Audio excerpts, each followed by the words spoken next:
তো আল্লাহ বলেন ইন্নাকা কাদিফান ইলা রাব্বিকা কাদহান ফামুলাকি। হে মানুষ, তুমি তোমার রবের কাছে পৌঁছা পর্যন্ত কঠোর পরিশ্রম করতে হবে, তারপরে তুমি তোমার রবের সাক্ষাৎ পাবে। তার মানে এই দুনিয়াটা হচ্ছে পরিশ্রমের জায়গা। প্রিয় ভাইরা, এখানে পরিশ্রম না করলে সফলতার দেখা মিলে না। বাঁচতে হলে, সারভাইভ করতে হলে, টিকে থাকতে হলে আপনাকে পরিশ্রম করতে হবে। এই পৃথিবীতে কেউ কাউকে জায়গা করে দেয় না, এখানে জায়গা করে নিতে হয়। ঠিক কিনা বলেন? আপনি যদি পরিশ্রম করেন, পরিশ্রমে যে ঘাম ঝরে শরীর থেকে, পরিশ্রমের ঘামে জন্ম নেয় সফলতার বীজ। আপনি যখন হাড় ভাঙা পরিশ্রম করবেন, এই পরিশ্রমে যে লোনা পানি বেরোবে, যে ঘাম বেরোবে, এই ঘামেই জন্ম নেয় সফলতার বীজ। এবং সফলতার কোনো শর্টকাট হয় না প্রিয় ভাইরা। অনেকে অল্পতে সফল হতে চায়, শর্টকাট খুঁজে, আসে না নাই? না, সফলতার জন্য আপনাকে লং কাটে যেতে হবে। ওখানে কোনো লিফট থাকে না, সিঁড়ি বেয়ে উঠতে হয়। অনেকে চায় যে সফলতার লিফটে উঠবো, সুইচ চাপবো, সাকসেসফুল ইন লাইফ। না, এত সহজ না, আপনাকে সিঁড়ি বেয়ে উঠতে হবে। তাহলে পরিশ্রমের কোনো বিকল্প নেই। এই দুনিয়াটা হচ্ছে পরিশ্রমের জায়গা, সংগ্রামের জায়গা। আপনি সফল হতে হলে আপনাকে পরিশ্রম করতে হবে, করতেই হবে। আর পরিশ্রমে কোনো লজ্জা নেই।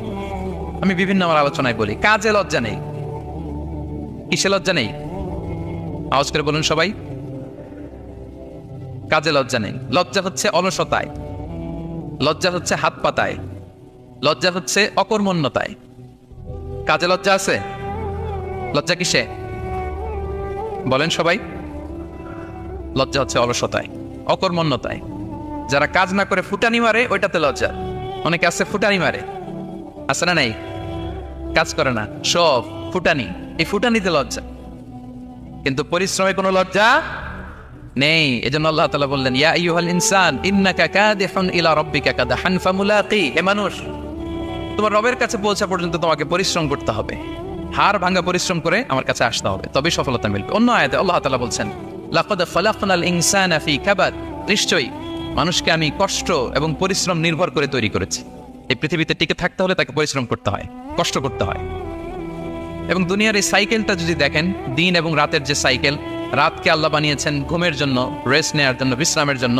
আর দিনকে আল্লাহ বানিয়েছেন কর্মচঞ্চল করে, কাজের জন্য। দিনের মধ্যে কর্মস্পৃহা আছে। আল্লাহ তাআলা সূরা নাবাতে বলছেন ওয়াজআলনান নাহারা মাআশা। আমি দিনকে বানিয়েছি কর্মচঞ্চল। দিনে আপনি কাজ করবেন, হাড় ভাঙা পরিশ্রম করবেন, তবেই সফলতা ধরা দিবে। ঠিক কিনা বলেন? তাহলে প্রথমে আমরা জানলাম এই পৃথিবীতে পরিশ্রম করতেই হবে, পরিশ্রমের কোনো বিকল্প নেই। সফল হতে চাইলে কি করতে হবে? আওয়াজ করে বলবেন, কি করতে হবে? এবং ইসলাম এই পরিশ্রমকে উৎসাহিত করে। পরিশ্রমের মাধ্যমে যে ইনকাম, এটাকে উৎসাহিত করে। বিষ্ণু ঈসা ইসলাম বলেন মা আকালা আহাদুন তাআমান কাত্তু খায়রান আইয়াকুলা মিন আমালি ইয়াদাই। মানুষ পরিশ্রম করে, তার দুই হাত দিয়ে উপার্জন করে যে জীবিকা নির্বাহ করে, এর চেয়ে শ্রেষ্ঠ জীবিকা পৃথিবীতে আর নেই। আল্লাহু আকবার। আপনারা যারা কষ্ট করে ঘাম ঝরিয়ে উপার্জন করেন, এই পৃথিবীতে এর চেয়ে শ্রেষ্ঠ উপার্জন আর হতে পারে? পরিশ্রম করে ঘাম ঝরিয়ে আপনি যে রিজিক এর বন্দোবস্ত আপনার হয়, এই খাবারের চেয়ে শ্রেষ্ঠ খাবার পৃথিবীতে হতে পারে? এরপর বিষ্ণু ঈসা ইসলাম বললেন ওয়া ইন্না নাবিয়াল্লাহি দাউদ আলাইহিস সালাম কানা ইয়াকুলু মিন আমালি ইয়াদি। আল্লাহর নবী দাউদ আলাইহিস সালাম তিনি নিজ হাতের উপার্জন থেকে খেতেন। সুবহানাল্লাহি বিহামদি। তিনি আর্মার বানাতেন, যুদ্ধাস্ত্র। তিনি বর্ম বানাতেন, নিজ হাতে বর্ম বানিয়ে, যুদ্ধাস্ত্র বানিয়ে বিক্রি করে সেটা দিয়ে জীবিকা নির্বাহ করতেন। আল্লাহু আকবার।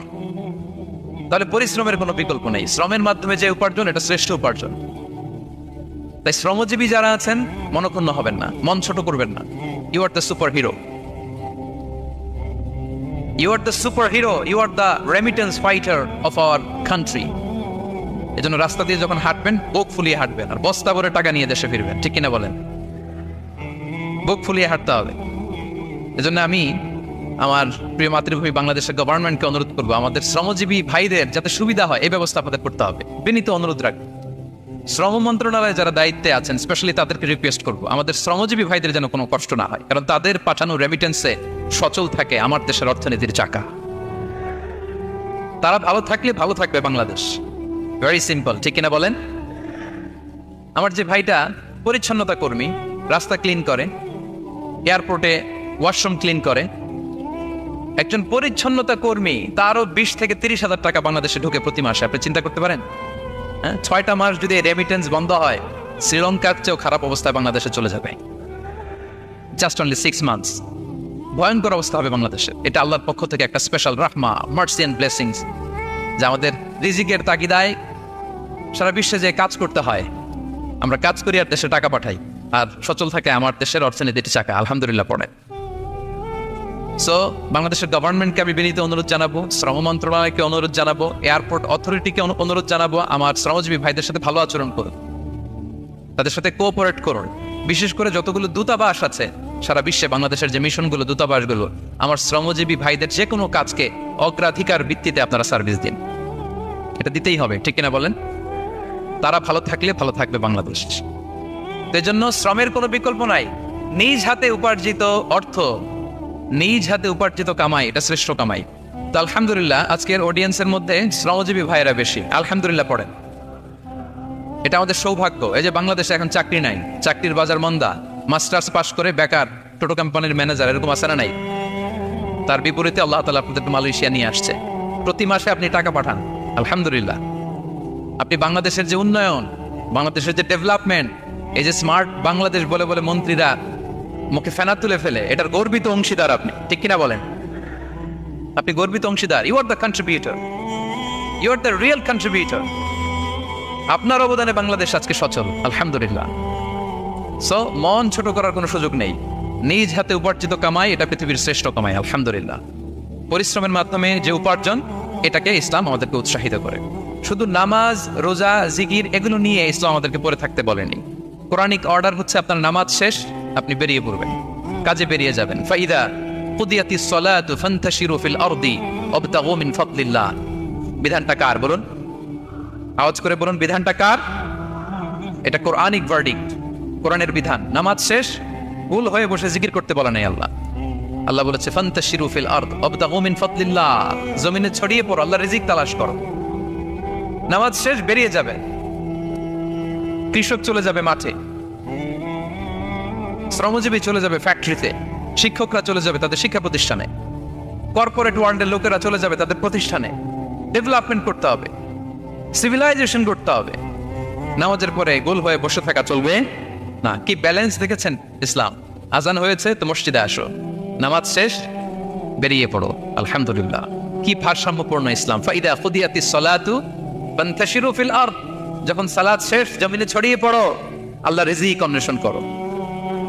তাহলে শুধু নামাজ রোজার মধ্যে ইসলাম নয়, আপনাকে কর্মঠ হইতে হবে, পরিশ্রম করতে হবে, হাড় ভাঙা পরিশ্রম। বিশ্বনবী সাল্লাল্লাহু আলাইহি ওয়াসাল্লাম অত্যন্ত পরিশ্রমী ছিলেন। He started his first career as a shepherd, সুবহানাল্লাহ। ওনার প্রথম ক্যারিয়ার উনি রাখাল হিসেবে শুরু করেছেন। রাখালরা যে কাজ করে, অর্থাৎ মরুভূমিতে ভেড়া, মহিষ, ভেড়া, ছাগল, তারপর বকরি, দুম্বা, এই চরানোর কাজগুলো দিয়ে বিষ্ণু ইসলাম তার ক্যারিয়ার শুরু করেছেন as a shepherd. Vishnu Islam বলেন, সেই বুখারীর বর্ণনা, মা বাআসাল্লাহু নাবিয়্যান ইল্লা রাআল গানাম, আল্লাহ তাআলা এই পৃথিবীতে এমন কোন নবী পাঠায় নাই যে নবীরা ছাগল চড়ায় নাই। সুবহানাল্লাহ পড়বেন না? সাহাবারা বললেন, ওয়া আনতা ইয়া রাসূলুল্লাহ, হে আল্লাহর নবী, আপনিও ছাগল চড়িয়েছেন? বিষ্ণু ইসলাম বললেন, নাআম, আমিও ছাগল চড়িয়েছি। ওয়া কুনতু আরআহা আলা কারারিত লি আহলি মক্কা, আমি অল্প কিছু মজুরির বিনিময়ে, অল্প কিছু টাকার বিনিময়ে, সামান্য কিছু পারিশ্রমিকের বিনিময়ে মক্কার লোকদের ছাগল চড়িয়ে দিতাম। সুবহানাল্লাহ পড়েন। ছাগল হচ্ছে খুব টেরা প্রাণী, ডানে টানলে বায়ে যায়, বায়ে টানলে ডানে যায়। তাদেরকে একসাথে করা এজ এ শেফার্ড, এটা মরুভূমিতে খুব কষ্টের কাজ। আল্লাহ তাআলা প্রত্যেক নবীকে দিয়ে ছাগল চড়িয়েছেন, যাতে করে কিছুদিন পরে নবীরা মানুষ চড়াতে পারে। সুবহানাল্লাহ। আল্লাহ বুঝাতে চাইলেন, এখন ছাগল চড়াও, এদের উপর যদি কন্ট্রোল নিতে পারো তাহলে মানব জাতির উপর কন্ট্রোল নিতে পারবো। আল্লাহু আকবার। এজন্য প্রত্যেকটা নবীকে দিয়ে, সহিহ বুখারীর বর্ণনা, মা বাআসাল্লাহু নাবিয়্যান ইল্লা রাআল গানাম, আল্লাহ পৃথিবীতে এমন কোন নবী পাঠায় নাই যেই নবীকে দিয়ে আল্লাহ ছাগল চড়ায় নাই। তো বিষ্ণু ইসলাম ছাগল চড়িয়েছেন, অত্যন্ত সুঠাম দেহে ছিলেন, কর্মঠ ছিলেন। তার মানে বিষ্ণু ইসলামও পরিশ্রম করে উপার্জন করেছেন, ঠিক কিনা? ছাগল চড়াতেন, তার বিনিময়ে সামান্য কিছু পারিশ্রমিক নিতেন, মজুরি নিতেন, এতে লজ্জা নাই। এজন্য এই কথা দিয়ে শুরু করেছে যে কাজে লজ্জা নেই। এই তো বিষ্ণু ইসলামের ক্যারিয়ার গেল। আমরা যদি সাহাবাদের জীবনী দেখি, ওনারাও পরিশ্রমী ছিলেন। কেউ খেজুর বাগানে কাজ করতেন, কেউ কৃষি কাজ করতেন, কেউ বাজারে ব্যবসা করতেন, কেউ বসে থাকেন নাই। হাড় ভাঙা পরিশ্রম করেছেন প্রত্যেকটা সাহাবা। তারা আমাদের মডেল, তারা আমাদের সুপার হিরো, তারা আমাদের আইকন, ঠিক কিনা? নবীরা আমাদের মডেল, সাহাবারা আমাদের মডেল। বিষ্ণু ইসলাম কর্মঠ ছিলেন। ওনার সাহাবারা অত্যন্ত কর্মঠ ছিল, কেউ বসে থাকতেন না, পরিশ্রম করতেন, হাড় ভাঙা পরিশ্রম করতেন, উপার্জন করতেন। তারা আমাদের জন্য প্রেরণার বাতি ঘর।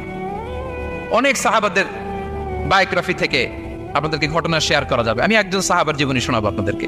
আব্দুর রহমান ইবনে আউফ রাদিয়াল্লাহু তাআলা আনহু, 10 জন জান্নাতের দুনিয়াতে বসে যে 10 জন সাহাবা জান্নাতের সুসংবাদ পেয়েছেন তাদের মধ্যে একজন, আলহামদুলিল্লাহ বলেন। আব্দুর রহমান ইবনে আউফ রাদিয়াল্লাহু তাআলা আনহু প্রথম 8 জন মক্কায় যারা কালিমা পড়ে মুসলমান হয়েছে তাদের একজন। তার স্ট্যাটাসটাকে জেনে নেন।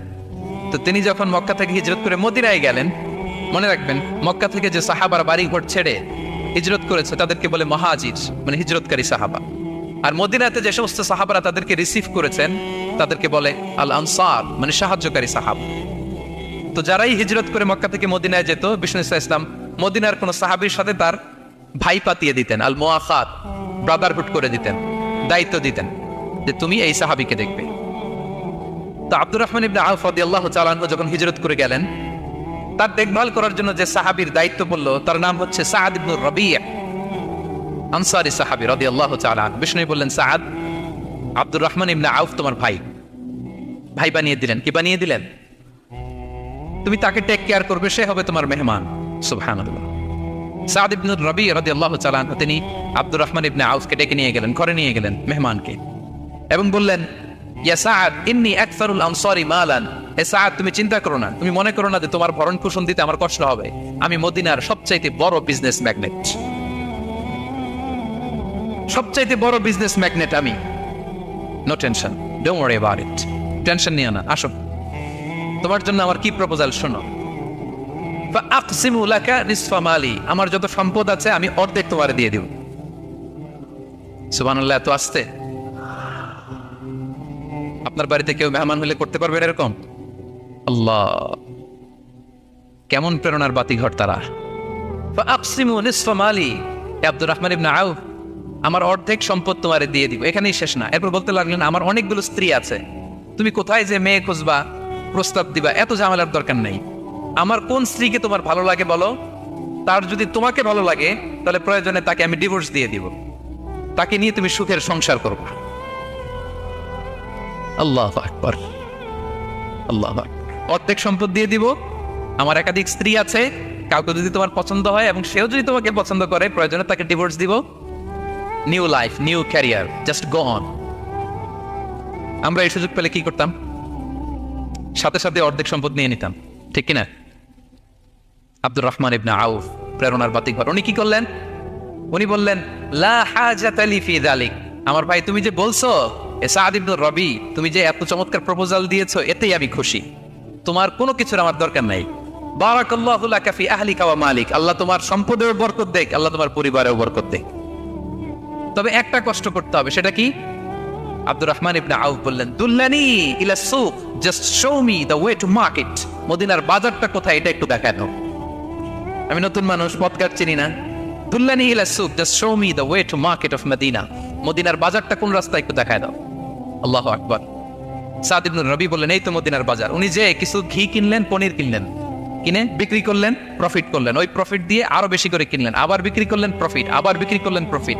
এই কেনা বেচা করতে করতে 1-2 মাসের মধ্যে উনি মদিনার one of the biggest business magnate হয়ে গেলেন। আল্লাহু আকবার। কি হাড় ভাঙা পরিশ্রমী না তারা করেছেন। একেবারে রেডি ক্যারিয়ার ছিল, গেলাম সবচেয়ে বড় বিজনেসম্যানের অর্ধেক সম্পত্তি পেয়ে গেলাম। He didn't accept the ready career, rather he made his own path with his own endeavor. নিজের চেষ্টায়, নিজের পরিশ্রমে, নিজের ঘাম ঝরিয়ে নিজের ক্যারিয়ার তৈরি করেছেন। চিল্লায় বলেন ঠিক কিনা? This is the biography of Abdur Rahman ইবনে আউফ রাদিয়াল্লাহু তাআলা আনহু। সাহাবারা কতটা পরিশ্রম করেছেন, তার মানে বিশ্বনবী পরিশ্রমী ছিলেন, সাহাবারা পরিশ্রমী ছিলেন। এবং বিষ্ণু ইসলাম পরিশ্রম করতে বলতেন সবাইকে, হাত পাততে নিষেধ করতেন, কারণ দারিদ্রতা বড্ড ভয়ঙ্কর। দারিদ্রতা যার আসে সে বোঝে। বাংলা একটা কথা আছে, অভাব যখন দরজায় এসে দাঁড়ায়, ভালোবাসা তখন। হ্যাঁ, সবার মুখস্থ, দেখছেন? অভাব যখন দরজায় এসে দাঁড়ায়, ভালোবাসা তখন জানলা দিয়ে পালায়। দারিদ্রতা ঈমান কেড়ে নেয়। আপনি পার্বত্য চট্টগ্রামের অবস্থা জানেন? আমাদের বাংলাদেশের পাহাড়ি এলাকার অবস্থা জানেন? ওখানে আমাদের গরিব মুসলিম ভাইদেরকে সামান্য কিছু টাকা পয়সা দিয়ে ওদেরকে খ্রিস্টান বানিয়ে ফেলতেছে মিশনারি গুলো। এই খবর তো আমরা রাখি না। দারিদ্রতা বড্ড ভয়ঙ্কর। এজন্য বিষ্ণু ইসলাম দারিদ্রতা থেকে আল্লাহর কাছে পানাহ চাইতেন। তিনি বলতেন, আল্লাহুম্মা ইন্নী আউযু বিকা মিনাল ফাকরি ওয়াল কিল্লাতি ওয়াদ-দিল্লা। ও আল্লাহ, I seek refuge with you from poverty, from insufficiency and humiliation. ও আল্লাহ, আমি তোমার কাছে দারিদ্রতা থেকে পানাহ চাই। ও আল্লাহ, আমি তোমার কাছে স্বল্পতা থেকে পানাহ চাই। ও আল্লাহ, আমি তোমার কাছে লাঞ্ছনা থেকে পানাহ চাই। পড়েন আমিন। এই দোয়াটা বেশি বেশি পড়বেন। আল্লাহুম্মা ইন্নী আউযু বিকা মিনাল ফাকরি ওয়াল কিল্লাতি ওয়াদ-দিল্লা। হে আল্লাহ, আমি দারিদ্রতা থেকে পানাহ চাই। আল্লাহ, স্বল্পতা থেকে পানাহ চাই। আল্লাহ, লাঞ্ছনা থেকে পানাহ চাই। সবাই পড়ুন আমিন। বিষ্ণু ইসলাম যে দোয়াগুলো শিখিয়েছেন এগুলো হচ্ছে very precise in wording but comprehensive in meaning. শব্দে খুব ছোট, কিন্তু অর্থ মানুষের হৃদয়ে এটার আবেদন অনেক ব্যাপক, অনেক বেশি। আপনি সারাদিন মিলিয়েও দোয়ার মধ্যে এত সুন্দর প্রার্থনা বাক্য তৈরি করতে পারবেন না, কিন্তু বিষ্ণু ইসলাম এক বাক্যে যেটা চেয়েছেন গোটা দুনিয়াটা এর ভেতরে ঢুকে গিয়েছে। আল্লাহুম্মা ইন্নী আউযু বিকা মিনাল ফাকরি ওয়াল কিল্লাতি ওয়াদ-দিল্লা। আল্লাহ, দারিদ্রতা থেকে পানাহ চাই। বিষ্ণু ইসলাম নিজে স্বয়ং দারিদ্রতা থেকে পানাহ চাইতেন। তাহলে দারিদ্রতার সাথে আমাদের কোনো সম্পর্ক? আমরা পরিশ্রম করব, আমরা কাজ করে খাবো, কাজে কোনো লজ্জা নেই। লজ্জা অলসতায়, চিল্লায় বলেন ঠিক কিনা? এবং বিষ্ণু ইসলামের কাছে কেউ যদি হাত পাততো, যদি দেখতেন তার কাজ করার যোগ্যতা আছে, বিষ্ণু ইসলাম ভিক্ষা দিতেন না, কাজে উৎসাহিত করতেন, ভিক্ষাবৃত্তিকে অনুৎসাহিত করতেন। এক যুবক এসে হাত পাতালো, বিষ্ণু ইসলাম আমার কিছু দেন। নই বললেন, তুমি তো শক্ত সামর্থ্য মানুষ, বাসায় কি আছে বলো? সে বলে, আমার বাড়িতে একটা পানি খাওয়ার জগ আছে আর একটা চাদর আছে। বিষ্ণু ইসলাম বললেন, নিয়ে আস। সে নিয়ে আস। এবার বিষ্ণু ইসলাম চাদর আর জগ দুইটা নিয়ে সাহাবাদেরকে বললেন, মাইয়াশতারি হাদাইন, কে কিনবে? অকশন চিনেন? অকশন, অকশনে কি করে? নিলামে দাম তোলে না? রাসূল ইসলাম তার চাদর আর জগটা নিলামে তুললেন। এই কে কিনবে? মাইয়াশতারি হাদাইন, মাইয়াশতারি হাদাইন। একজন বলল, ফাকালা রাজুল আনা আখিযুহুমা বিদিরহাম, ইয়া রাসূলুল্লাহ, আমি 1 দিরহামে কিনবো। কয় দিরহাম? বিষ্ণু বললেন, 1 দিরহাম, 1 দিরহাম, 1 দিরহাম। মানে এর চেয়ে কেউ বাড়াবে কিনা? মাইয়াজিদু আলা যালিক, এর চেয়ে বাড়ায় দিবা কে? আরেক সাহাবী বলল, ইয়া রাসূলুল্লাহ, আমি 2 দিরহামে কিনবো। 2 দিরহাম, 2 দিরহাম, 2 দিরহাম, আর বাড়ে না। বিষ্ণু ইসলাম তার কাছে 2 দিরহাম দিয়ে বিক্রি করে দিলেন। 2 দিরহাম নিয়ে যুবককে বললেন, নাও, এই 1 দিরহাম দিয়ে কিছু খাবার কিনে তোমার ফ্যামিলিকে দিয়ে আস। আরেক দিরহাম দিয়ে একটা কুঠার কিনে নিয়ে আস। তো যুবক কুঠার কিনে আনলো। ফাওয়াদাআ লাহু আর-রাসূল সাল্লাল্লাহু আলাইহি ওয়াসাল্লাম ইয়াদান, রাসূল সাল্লাল্লাহু আলাইহি ওয়াসাল্লাম নিজ হাতে ওই কুঠারের একটা হাতল লাগাই দিলেন কাঠের। শুধু কুঠার দিয়ে তো হবে না, একটা হাতল থাকতে হবে না? বিষ্ণু সাল্লাল্লাহু আলাইহি ওয়াসাল্লাম ওনার মোবারক হাতে, বরকতময় হাতে ওই কুঠারে একটা হাতল লাগাই দিলেন। এবার বললেন, যাও, 1 দিরহাম দিয়ে কুঠার, আরেক দিরহাম দিয়ে খাবার কিনে আনো। এই কুঠার দিয়ে জঙ্গলে যে কাঠ কেটে লাকড়ি বেচে জীবিকা নির্বাহ করো। সামনের 15 দিন আমার সামনে যেন তোমার ঘুরঘুর করতে না দেখি। এ বেচারা গেল, 1 দিরহাম দিয়ে ফ্যামিলিতে খাবার দিল, আর লাকড়ি নিয়ে কাঠ কাটতে না কাটতে কয়েকদিনের ব্যবধানে ও 10 দিরহাম কামায় ফেলছে। আস্তে আস্তে আস্তে আস্তে সে স্বাবলম্বী হয়ে গেল।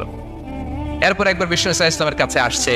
বিষ্ণু ইসলাম তারে বলে, মানুষের কাছে হাত পাতার চেয়ে, দুয়ারে দুয়ারে ভিক্ষা করার চেয়ে তোমার মতো এরকম কাঠ কেটে, জঙ্গলে কাঠ কেটে বাজারে বিক্রি করা অনেক ভালো। আল্লাহু আকবার। এই হচ্ছে বিষ্ণু ইসলামের ক্যারেক্টারিস্টিক্স। তিনি ভিক্ষাবৃত্তিকে অনুৎসাহিত করতেন। এই যে গল্পটা, what is the moral of the story? কি শিখলাম? 1 নম্বর যেটা শিখলাম, তিনি কাজ করে খেতে উৎসাহিত করেছেন। চাইলেই বিষ্ণু ইসলাম ওই 2টা জিনিস বিক্রি করে 2 দিরহাম দিয়ে বলতে পারতেন, যাও 2 দিরহাম দিয়ে খাবার কিনো। ওই বেলা খেয়ে রাতের বেলা আরেক দুয়ারে যায় ভিক্ষা করতো। ঠিক কিনা বলেন? কথা বুঝতেছেন? 2 দিরহাম দিয়ে যদি খাবার কিনতো, তো দুপুরে খেয়ে রাতে কি করতো? আবার হাত পাততো। সেটা করে নাই। কাজ করে খেতে উৎসাহিত করেছেন এবং স্থায়ী সমাধান করে দিয়েছেন। কারণ কাজ কাজই, কাজে কোনো ছোট বড় নাই। আছে? কাজে কোনো ছোট বড় আছে না। তাহলে ইসলাম আমাদেরকে পরিশ্রমী হতে শেখায়, কর্মমুখী হতে শেখায়। ইসলাম কতটা কর্মমুখী ধর্ম দেখেন। বিষ্ণু ইসলাম বলেন, ইন কামাতিস সাআ ওয়া ফি ইয়াদি আহাদিকুম ফাসিলা, কেউ যদি দেখে কিয়ামত হয়ে যাচ্ছে, কি হয়ে যাচ্ছে? সবাই বলুন। কেউ যদি দেখে কিয়ামত হয়ে যাচ্ছে আর তার হাতে একটা চারা বীজ আছে, গাছের চারা। কি আছে? গাছের চারা। সে গাছের চারা রোপণ করতে গেছিল, ওদিকে যায় দেখে কিয়ামত শুরু হয়ে গেছে। বিষ্ণু বলেন, ফাইন ইসতাতাআ আন লা তাকুমা হাত্তা ইয়াগরিসাহা ফালইয়াগরিসহা, সে যদি পারে কিয়ামত হওয়ার আগেই ওটা রোপণ করে দিতে, সে যেন তাড়াতাড়ি করে রোপণ করে দেয়। আল্লাহু আকবার। ইসলাম কতটা কর্মমুখী ধর্ম। কিয়ামত শুরু হয়েছে, বিষ্ণু বলেন তার উপর কিয়ামত আসার আগে সে যদি চান্স পায়, চারা বীজটা যেন রোপণ করে দেয়। আর আমরা এখন আখিরুজ্জামান, দাজ্জাল আসবে, কিয়ামত হয়ে যাবে, 2025 সালেই হবে, এগুলো বলে কাজকর্ম সব বন্ধ করে দিচ্ছে, এরকম ডাকাইতে আছে না নাই? হ্যাঁ বলেন, আছে না নাই? তা আখিরুজ্জামান কি আপনারা এটা শিখায়, এই লেসন শিখায়? আখিরুজ্জামান আসবে, দাজ্জাল আসবে, তো আপনার সমস্যা কি? দাজ্জাল আসবে দেখি তো আপনাকে বিজনেস করে এমন টাকা কামাইতে হবে যাতে করে দাজ্জাল আসলে আমি আমার অর্থ দিয়ে মুজাহিদিন ভাইদেরকে সহায়তা করতে পারি। দাজ্জাল আসবে তো আপনার প্রবলেম কি? আপনার বডি বিল্ডিং করতে হবে, আপনার ফ্যামিলিকে তারবিয়া দিতে হবে, আপনার সোসাইটিকে সমৃদ্ধ করতে হবে, আপনাকে সভ্যতার কারিগর হইতে হবে। আপনার সব কাজ আপনি আরো বাড়াই দিবেন দাজ্জালের প্রশ্ন আসলে। এখন দাজ্জাল আসবে 25 সালেই আসবে, 26 সালেই কিয়ামত হবে, কি হবে ক্যারিয়ার দিয়ে, আর কি হবে ব্যবসা করে? এরকম আসরা নাই? এরকম করা যাবে?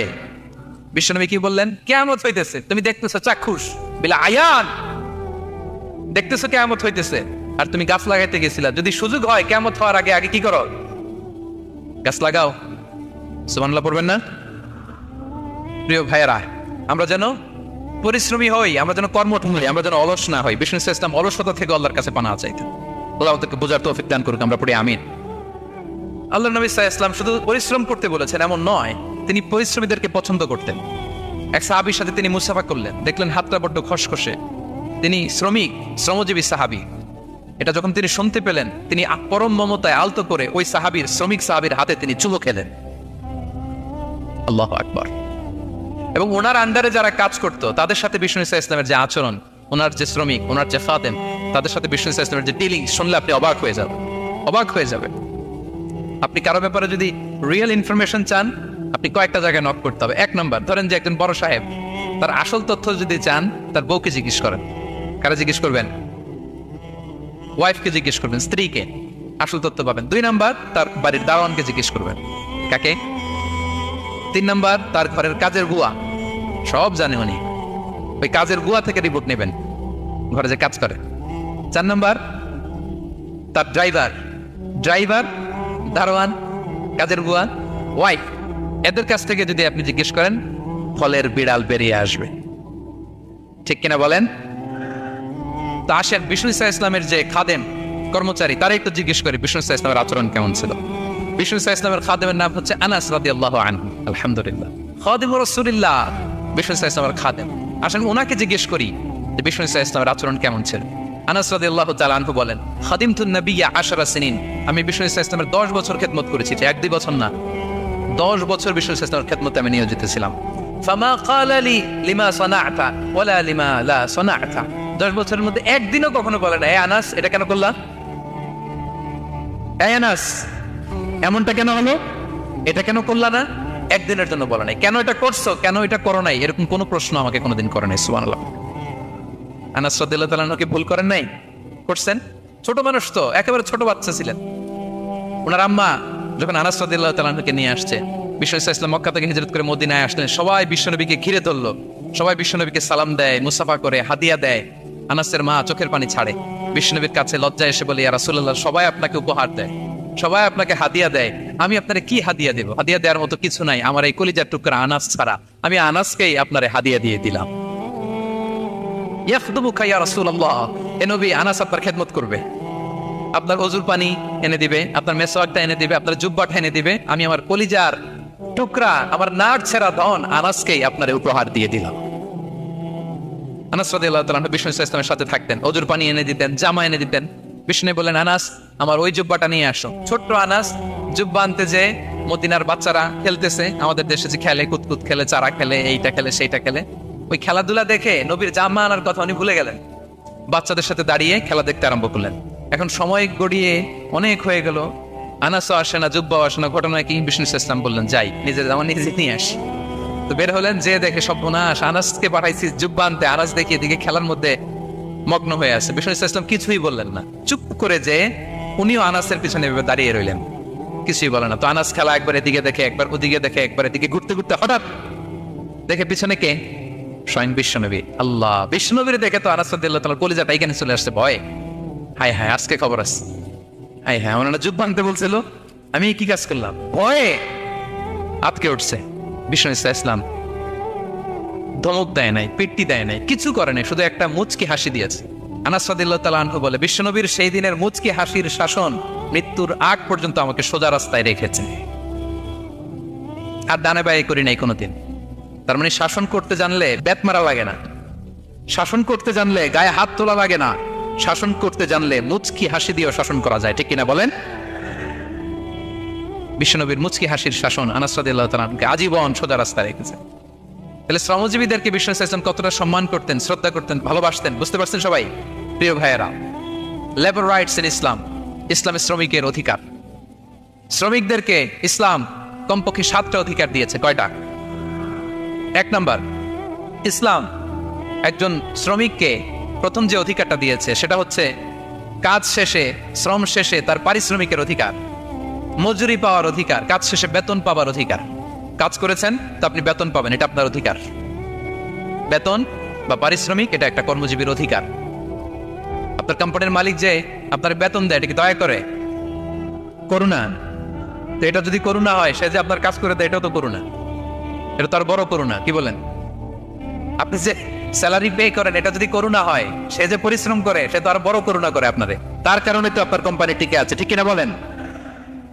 তাহলে এটা করুণা নয়, এটা শ্রমিকের অধিকার। এবং বিশ্বনবী সাল্লাল্লাহু আলাইহি ওয়াসাল্লামের সেই ঐতিহাসিক বাণী, তিনি বলেছেন, আতুল আজীরা আজরাহু ক্বাবলা আন ইয়াজিফা আরাফু। ঘাম শুকিয়ে যাওয়ার আগে শ্রমিককে তার পারিশ্রমিক বুঝিয়ে দাও। সুবহানাল্লাহ, বিশ্বনবীর ঐতিহাসিক বাণী। এখন জাতিসংঘ আমাদেরকে শিখায় যে শ্রমিকের মজুরি দিতে হবে, অন টাইমে দিতে হবে, স্যালারি দিতে হবে, এই করতে হবে, সেই করতে হবে। মানবাধিকারের কর্মীরা আমাদেরকে শিখায়, তারা শিখানোর 1500 বছর আগে বিশ্বনবী সাল্লাল্লাহু আলাইহি ওয়াসাল্লামের ঐতিহাসিক বাণী, তিনি বলেছেন, আতুল আজীরা আজরাহু ক্বাবলা আন ইয়াজিফা আরাফু। শ্রমিকের ঘাম শুকাবার আগে তার মজুরি পেমেন্ট করে দাও। সুবহানাল্লাহ। ঘাম শুকিয়ে যাওয়ার আগে মানে অন টাইম, দ্রুততম সময়ে শ্রমিককে তার মজুরি দিয়ে দাও, তার বেতন দিয়ে দাও।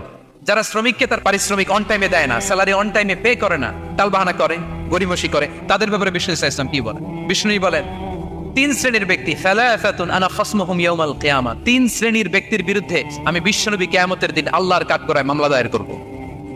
আমি বিশ্বনবী 3 শ্রেণীর ব্যক্তির বিরুদ্ধে আমি বিশ্বনবী আল্লাহর সুপ্রিম কোর্টের কাঠগড়ায় মামলা দায়ের করব। এর মধ্যে 1 শ্রেণীর ব্যক্তি হচ্ছে রাজুলুন ইস্তাআজারা আজীরান ফাস্তাওফা মিনহু ওয়া লাম ইউতিহি আজরা। কোন ব্যক্তি যে শ্রমিক নিয়োগ দেওয়ার পরে তার কাছ থেকে কাজ বুঝে নিয়েছে কিন্তু তাকে তার প্রাপ্য বুঝিয়ে দেয়নি, এরকম ডাকাত আমাদের সমাজে আছে না নাই? কাজ ঠিকই বুঝে নিচ্ছে কিন্তু তার প্রাপ্যটা বুঝিয়ে দেয়।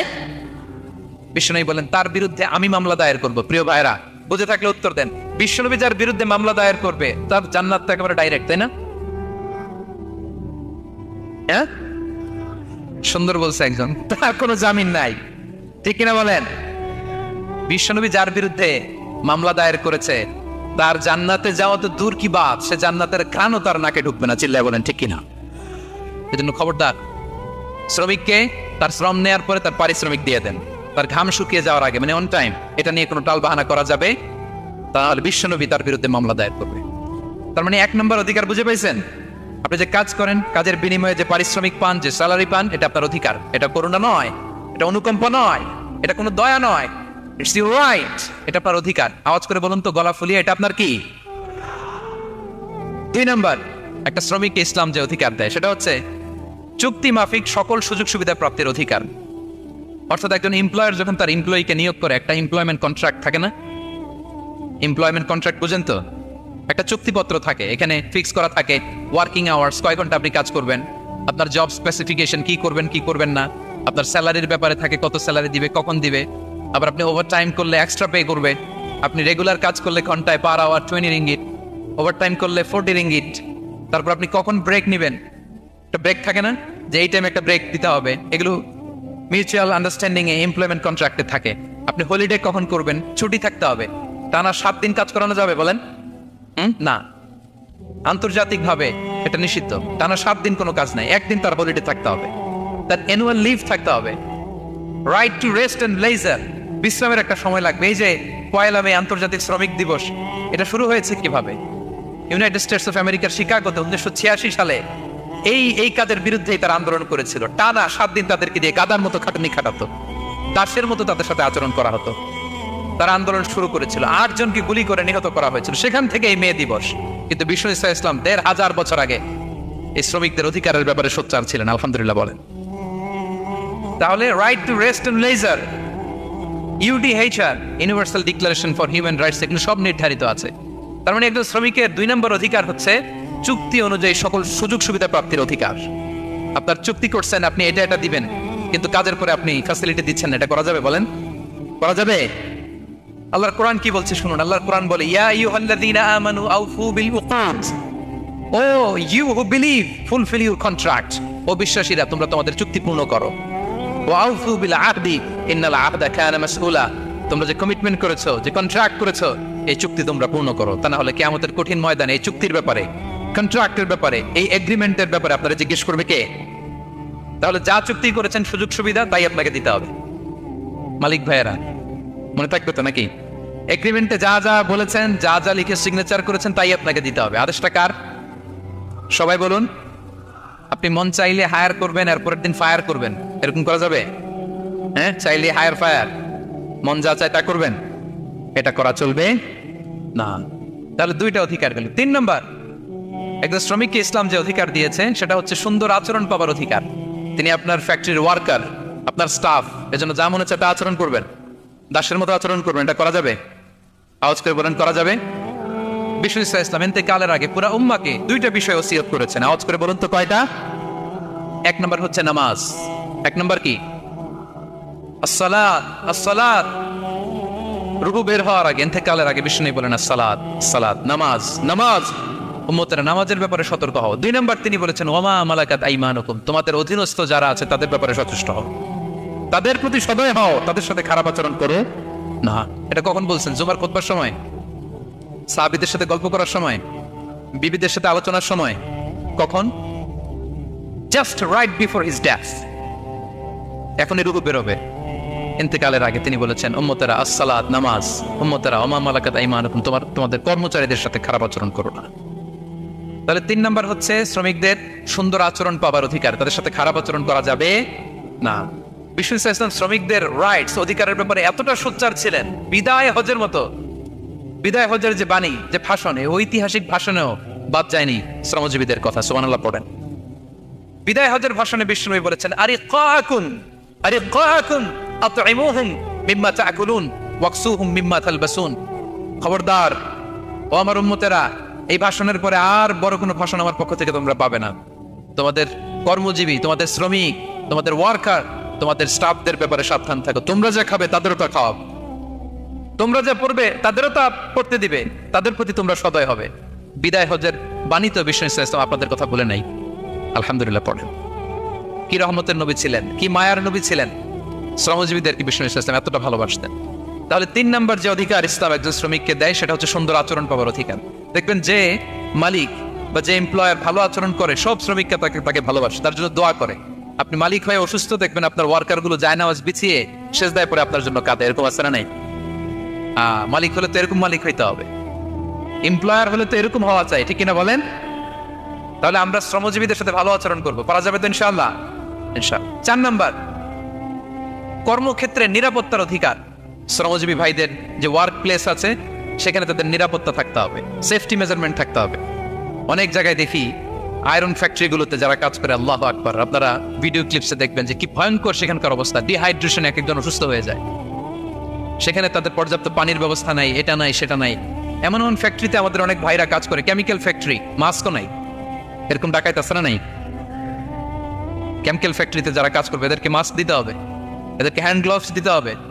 নির্মাণ শ্রমিক যারা আছে তাদেরকে হেলমেট দিতে হবে। প্রত্যেকটা ফ্যাক্টরিতে ফায়ার এক্সটিংগুইশার লাগবে, আগুন লাগলে অগ্নি নির্বাপক যে যন্ত্র, এগুলোর দরকার আছে না নাই বলেন? গাদার মতো ঢোকার জায়গা নাই, বেরোয়ার জায়গা নাই, সেফ এন্ট্রি নাই, সেফ এক্সিট নাই। হাজার হাজার মানুষ কাজ করে, আগুন লাগলে সব পুরো ছাই। এরকম হয় না? প্রিয় ভাইরা বলেন, আওয়াজ করে বলেন, হয় না এরকম? অহরহ আমরা দেখি বাংলাদেশে অগ্নি নির্বাপক যন্ত্র নাই। না, এটা করা যাবে না। আগুন লাগলে কিভাবে আপনি আগুন নেভাবেন, কিভাবে তাদের সেফটি সিকিউরিটি এনশিওর করবেন, এগুলো সব আগে থেকে নির্ধারণ থাকতে হবে। তার 4 নম্বর হচ্ছে নিরাপত্তা অ্যাজ এ এমপ্লয়ার, এটা আপনাকে এনশিওর করতে হবে। 5 নম্বরে সাধ্যের বাইরে কোনো কাজে বাধ্য না করার অধিকার। সাধ্যের বাইরে কিছু আপনি তার উপর চাপিয়ে দিতে পারবেন, এমন হেভি ওয়ার্কলোড দিতে পারবেন না যেটা তার শরীরে কুলায়। এরকম ডাকাইতে আসছে যে পারে না, তারপরে তার উপর কাজ চাপিয়ে দেয়, আছে না নাই বলেন? বলেন। ওয়ার্কারের স্বাস্থ্যহানি হয়, অঙ্গহানি হয়, এবং এমন ছোট ছোট বাচ্চাদের দিয়ে কাজ করায়, শিশু শ্রম, এটা তো আইনত দণ্ডনীয় অপরাধ। এটা করা যাবে না। এগ্রিমেন্টে, চুক্তিতে আপনি যা করাবেন, যেভাবে করাবেন, যা চান সার্ভিস, ওইটাই করাইতে হবে। এবং আল্লাহর বিধান এটা, লা ইউকাল্লিফুল্লাহু নাফসান ইল্লা উসআহা। আল্লাহ সাধ্যের বাইরে বান্দার উপরও কোনো কিছু চাপিয়ে দেয় না। এটা samely applicable to the worker. Bishnu Islam বলেন, ওয়ালা ইউকাল্লাফু মিনাল আমালি ইল্লা মা ইউতিক। সাধ্যের বাইরে কোনো ওয়ার্কারকে অতিরিক্ত কোনো কাজ চাপিয়ে দেয়া যাবে না। ফাইন কাল্লাফাহু, যদি তাকে সাধ্যের বাইরে কোনো কাজ চাপিয়ে দিতে হয়, মা ইয়াগলিবুহু, যেটা তার জন্য কষ্ট হয়ে যায়, ফাল ইউইনহু আলাই, এই কাজে তাকে সাহায্য করতে হবে। মালিক হয়ে আপনার হাত লাগাতে হবে, অথবা এক্সট্রা ম্যান পাওয়ার নিতে হবে, ওয়ার্ক ফোর্স নিতে হবে। সুবহানাল্লাহ পড়েন। বিশ্বনবী মনে হচ্ছে যেন বর্তমান যে এই যে হাজার হাজার ফ্যাক্টরি, এই কলকারখানা, এই ওয়ার্কারদের দুর্দশাগুলো দেখে দেখে পয়েন্টে পয়েন্টে ধরে ধরে কথা বলেছেন। আল্লাহু আকবার।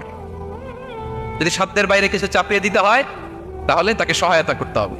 5 নম্বর শ্রমিকের অধিকার হচ্ছে সাধ্যের বাইরে কোনো কাজে বাধ্য না করার অধিকার। আপনি বাধ্য করতে পারবেন না। কটা গেল? 5টা। মাশাআল্লাহ, খুব মনোযোগী শ্রোতা। 6 নম্বরে শ্রমিকের উপর আল্লাহ যা যা ফরজ করেছেন তা আদায়ের অধিকার দিতে হবে আপনাকে। সালাতের সময় হলে তাকে নামাজ পড়তে দিতে হবে। নন মুসলিম হলে এটা ভিন্ন ইস্যু। তখন আপনি চেষ্টা করবেন একটা মুসলিম কোম্পানিতে যাওয়ার, মুসলিম মালিকের আন্ডারে যাওয়ার, অথবা তাদেরকে সবাই মিলে অ্যাপ্লিকেশন করে বুঝাবেন যে সামান্য ফরজ নামাজটুকু পড়ার অনুমতি, পারমিশন আমরা চাই। কিন্তু কোনো মুসলিম এমপ্লয়ার নামাজের জন্য বাধা দিতে পারবে না। রমজান মাসে রোজা রাখা শ্রমিকের জন্য ফরজ না, অনুমতি দিতে হবে। নারী কর্মীদেরকে, যারা নারী কর্মী আছে, তাদেরকে পর্দার অনুমতি দিতে হবে, হিজাবের অনুমতি দিতে হবে। মালিক তো দূরের কথা, আমাদের বাংলাদেশে অনেক